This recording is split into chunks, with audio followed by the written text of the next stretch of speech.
Price Lord. வார்த்தை வார்த்தையின்படி தான் வாழ்க்கை.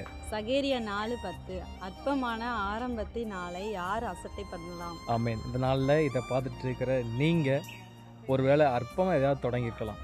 சின்ன பிஸ்னஸாக இருக்கட்டும், ஒருவேளை இன்டர்வியூக்கு போனீங்கன்னா அற்பமாக தொடங்குறத போல் இருக்கட்டும், சின்ன ஊழியம் தொடங்குறீங்களா, இல்லை சின்ன ஒரு சபை தொடங்குறீங்களா, அது அற்பமாக தான் இருக்கும் ஆரம்பத்தில். ஆமென். ஆனால் முடிவு தான் முக்கியம்னு பைபிள் அழகாக சொல்லுது. அந்த முடிவை ஆண்டவர் நமக்கு சம்பூர்ணமாக மாற்றி கொடுப்பார். ஆமென். ஒருவேளை நீங்கள் திருமண காரியத்தை தொடங்குறீங்கன்னு சொன்னால் அது ஒரு அற்பமாக ஆரம்பிக்கலாம், அதோடைய முடிவு தான் சம்பூர்ணம். ஆமென். ஸோ விசேஷமாக நீங்கள் பிஸ்னஸோ என்ன வேலையோ அற்பமாக தொடங்கும்போது அதோடைய முடிவு ரொம்ப முக்கியம். அதை உங்களுக்கு ஆண்டவர் சம்பூர்ணமாய் மாற்றி கொடுக்க அவர் வல்லமை உள்ளவராக இருக்கிறார். ஆமென். அற்பமாக தொடங்கும்போது மக்கள் பார்ப்பாங்க, இது எப்படி இதை சாதிக்க முடியும், அதை யார் அசட்டை பண்ணலாம். ஆரம்பம் எப்போவுமே ஒரு முடிவு கிடையாது. ஆமென். ஹல்லேலூயா. ஸோ இந்த நாளில் உங்களை பார்த்துட்டு இருக்கிற உங்களை பார்த்து ஆண்டு சொல்லுகிறா, நீங்கள் ஆரம்பமாக தொடங்கினாலும் உங்களுடைய முடிவு சம்பூர்ணமாக இருக்கும். Amen. God bless you. Amen.